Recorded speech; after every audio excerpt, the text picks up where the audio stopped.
Berkaitan dengan pembukaan kotak suara itu bagaimana Pak? Terjadi pembukaan kotak suara yang dilakukan oleh PPK dan kemudian dilakukan laporan dan kemudian ditindaklanjuti. Tapi kan tetap actionnya adalah ada tindakan membuka. Betul. Tanpa disaksikan oleh pihak-pihak yang ya itu kan Pak. Betul. Jangan dibela-bela Bapak, ini Bawaslu loh. Nanti kata Pak Ketua tadi kalau ke neraka.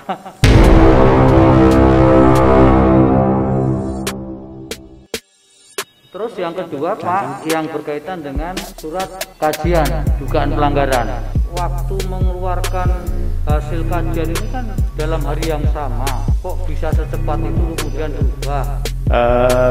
Yang bertanda tangan itu Asyari Ridani, yang juga ikut daring hari ini di Bawaslu, mungkin bisa memberikan keterangan lebih lanjut terhadap persoalan ini. Mungkin di Bawaslu RI ada Pak Asyari Ridani. Halo? Bentar Pak, jangan dulu persilakan. Oke. Asyar Radi ini yang Bapak minta untuk bicara. Asyari Ridani teradu 4. Iya. Iya. Ini yang menurut putusan DKPP terbukti melakukan kesalahan. Saya kira tidak pantas lagi bicara di MK kalau dia sudah terbukti. Kami tidak mengizinkan untuk dia memberi keterangan.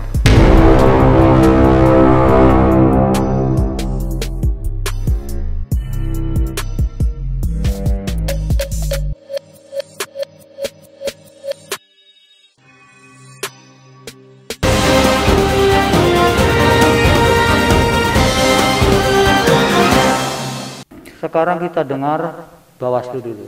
Jadi Bawaslu saya ini terus terang Bawaslu ini hanya untuk konsumsi hakim ya. Kalau yang lain nanti tidak ada kesempatan untuk cross ke Bawaslu nanti, karena dia bukan saksi dan bukan alat bukti yang diajukan oleh para pihak. Ini kehadiran Bawaslu adalah untuk kepentingan Mahkamah Konstitusi. Berkaitan dengan pembukaan kotak suara itu bagaimana Pak? Yang katanya sudah di luar waktu yang ditentukan, kemudian tidak dihadiri oleh pihak-pihak yang kompeten itu. Iya. Dapat laporan tidak itu? Terjadi pembukaan kotak suara yang dilakukan oleh PPK dan kemudian dilakukan laporan dan kemudian ditindaklanjuti. Dalam proses pembukaan kotak suara itu tidak terjadi perubahan perolehan hasil, hanya untuk mendokumentasikan hasil keterangan untuk salinan dalam sistem informasi rekapitulasi perhitungan atau disebut dengan silon. Itu terjadi di mana Pak? Di Banjarmasin Selatan, sehingga tidak terjadi perolehan hasil dan kemudian Bawaslu melakukan rekomendasi kepada KPU dalam berupa pelanggaran administratif terhadap mekanisme pembukaan kotak di luar tahapan tersebut. Demikian yang mulia. Bagaimana tahu bahwa itu tidak ada pengaruhnya ke perolehan suara? Karena memang saat rekapitulasi di tingkat kabupaten tidak terjadi perubahan. Di tingkat kecamatan sampai ke kabupaten tidak terjadi perubahan. Itu berapa kotak Pak? Semua kotak yang ada di kecamatan itu. Semua untuk kotak. Diambil fotonya, diambil untuk silon. Karena semua silon kotak kecamatan Banjarmasin Selatan, Banjarmasin Selatan. Tujuannya apa sebenarnya untuk pembukaan itu sendiri? Pembukaan kotak adalah atas permintaan dari Bawaslu, KPU untuk kemudian dimasukkan ke sistem informasi silon itu. Sirekap, mohon maaf. Sirekap yang kemudian untuk memfoto dan men-scan dan memasukkan dalam sistem aplikasi. Memang sebelumnya ada permohonan izin ke Bawaslu atau pemberitahuan? Bawaslu mendapatkan laporan. Setelah atau sebelum? Setelah kejadian. Jadi para pihak pun tidak dilibatkan? Betul yang mulia. Kalau dari Bawaslu sendiri, dari Perbawaslu sendiri ataupun dari PKPU-nya atau dari undang-undangnya, nanti dulu, saya belum tanya. Terlepas dari ada atau tidaknya dampak daripada soal isi suara itu, suaranya, apa perbuatan itu cukup banyak, apa sebenarnya sanksi yang bisa diterapkan? Sebenarnya mekanismenya adalah PPK melakukan pelanggaran administratif terhadap pembukaan kotak yang di luar diketahui oleh calon dan diketahui oleh Bawaslu. Bukan, itu kan sudah lewat Pak. Ya. Itu sudah masa lalu, nggak usah diceritakan lagi. Nah, Kalau ada peristiwa seperti itu, berdasarkan peraturan perundang-undangan yang saya sebutkan tadi, itu kesalahannya sanksinya apa mestinya? pelanggaran administrasi yang kemudian bisa dikenakan pelanggaran etik terhadap PPK tersebut. Kalau administrasi Sudah yang mulia. kalau etik siapa yang harus meneruskan? Etik ad hoc itu bisa dilakukan di antara KPU ke ad hoc di tingkat bawahnya. Kalau satu kecamatan di Banjarmasin Selatan berapa kotak itu Pak? Banjarmasin Selatan kesemuanya yang mulia. Iya, di kecamatan Iya. itu. Sebentar yang mulia. Ada yang mulia, cuman kita tidak menghitung secara keseluruhan, tetapi semua kotak dibuka oleh di Banjarmasin Selatan. PPK ya. Ya, PPK. Seluruh kotak ya. Itu terjadi kapan Pak? Terjadi pada saat rekapitulasi di tingkat kecamatan, di mana Tanggal berapa ya? sebentar yang mulia. Hah? Sebentar. Tanggal berapa? Terjadi pada malam hari tanggal 12 setelah rekapitulasi kecamatan, saat kemudian Tanggal 12. sebenarnya keterangan dari saksi bahwa kotak itu tidak dibuka tapi belum disegel, karena keterangannya bahwa kotak itu belum disegel maka bisa dibuka kembali. Loh, tadi dari saksi sendiri kan mengatakan ada pembukaan. Iya, maksudnya proses dari kotak itu sendiri, keterangan klarifikasi terhadap PPK bahwa kotak itu belum ditis, belum dikunci, tetapi masih dalam kondisi terbuka. Kondisi terbuka itu artinya dikunci dan kemudian belum dikasih lock atau dikasih dengan pengunci seperti itu. Ini beda lagi Pak. Tadi kan ada tujuan untuk diputus segala macam itu. Iya. Kalau memang kotak itu dalam keadaan tidak terkunci, tapi tidak dibuka untuk tujuan tertentu, itu kan terminologinya berbeda dengan apa yang dikatakan ada pembukaan kotak suara. Iya. Yang tanpa disaksikan oleh pihak-pihak yang Bapak jangan kemudian ini melipir-melipir mau jadi bergeser pemaknaannya. Sebenarnya itu tidak dikunci atau tidak ditis oleh PPK, tetapi semua berkas itu masuk ke dalam kotak di masing-masing TPS. Ya. Kemudian pada saat ingin mengambil dokumentasi terhadap dibuka. Ya artinya yang membedakan hanya membukanya, tidak harus membuka kunci kan begitu. Ya, karena memang situ tidak yang terkunci. mulia. Ya. Tapi kan tetap actionnya adalah ada tindakan membuka. Betul. Tanpa disaksikan oleh pihak-pihak yang ya itu kan Pak. Betul. Jangan dibela-bela Bapak, ini Bawaslu loh. Nanti kata Pak Ketua tadi kalau ke neraka Bapak nggak disumpah kalau sudah melipir-melipir mau semakin bergeser. Oke, nanti mungkin ada pendalaman dari hakim lain. Terus yang kedua Pak, yang berkaitan dengan surat kajian dugaan pelanggaran yang bulan Mei, laporan bulan Mei. Iya, kajian dugaan pelanggaran pada bulan. Kenapa produknya bisa ada ambiguitas begini Pak? Saya coba untuk terangkan yang mulia. Pelapor itu pada tanggal 3 November atas nama Denny Indrayana membuat laporan terhadap 4 kasus, yaitu bakul sembako, bedah rumah, mobil dinas, dan RT RW. Untuk kasus yang pelapor juga menyampaikan saksi sebanyak 43, sedangkan masa Bawaslu melakukan proses klarifikasi itu 3+2. Nah, dari 43 itu dilakukan proses klarifikasi untuk bakul, bedah rumah, mobil dinas, dan RT RW pada tanggal 3 November. Pada tanggal 3 November itu kita klarifikasi pada 20 untuk kasus bakul atau sembako yang tadi disampaikan pemohon, bahwa dari 20 orang yang diklarifikasi itu ada beberapa jenis kriteria saksi yang dihadirkan. Pertama, bahwa satunya adalah pembungkus sembako, Yang kedua adalah penerima sembako COVID dan sembako Paman Birin. Yang ketiga adalah penerima sembako Ambafest. Perlu saya jelaskan bahwa menurut keterangan yang disampaikan oleh para saksi bahwa ada 3 jenis sembako yang dibungkus, yaitu COVID-19, Ambafest, dan Paman Birin.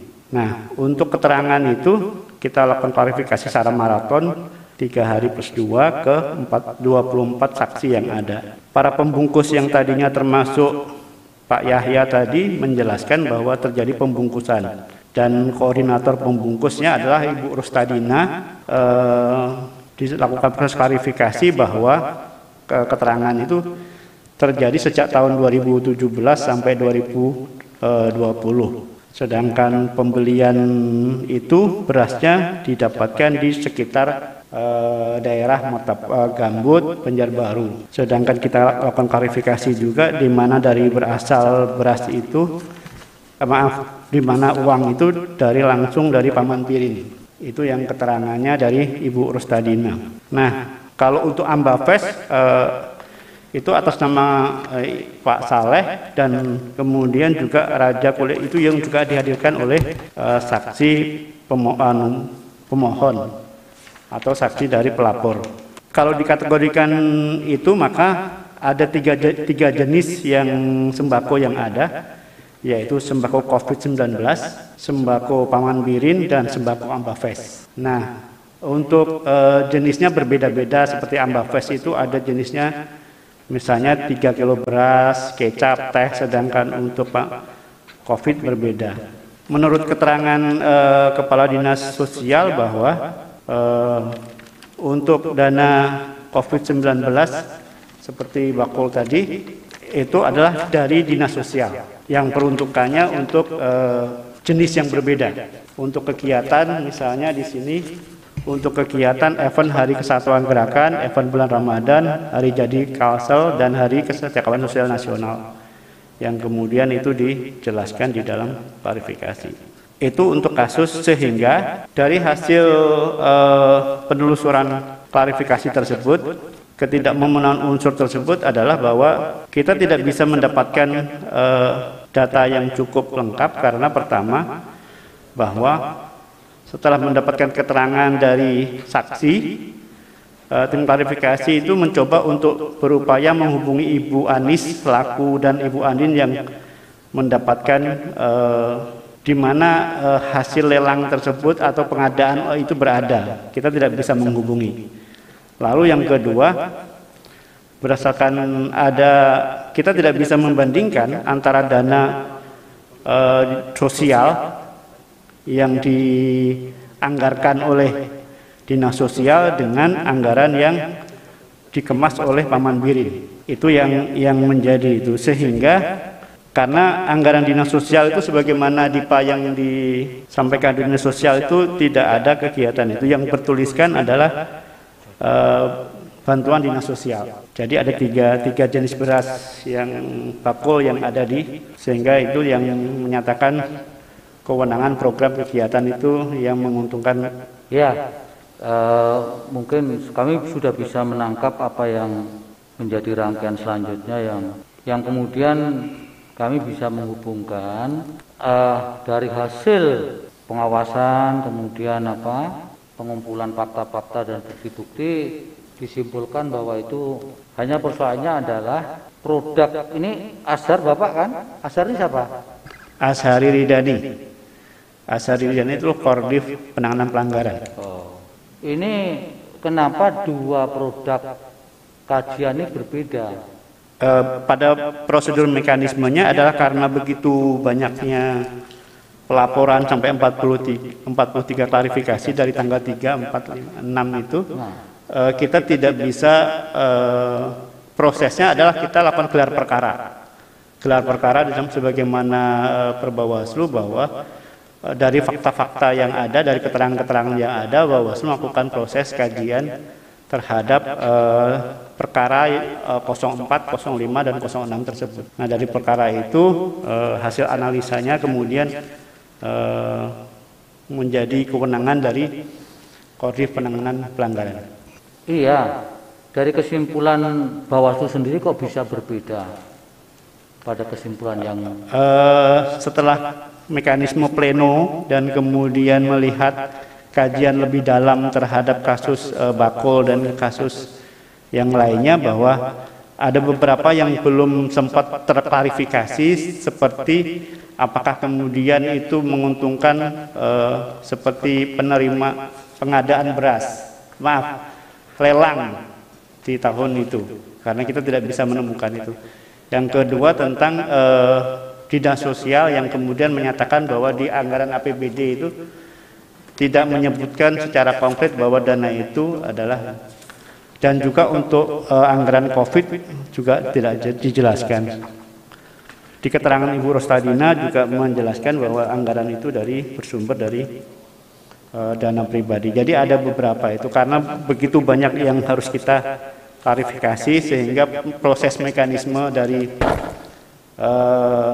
itu pleno itu adalah dengan menggunakan gelar perkara. gini saja Pak, Bapak bisa maju saja lah biar supaya enggak. Bapak sini.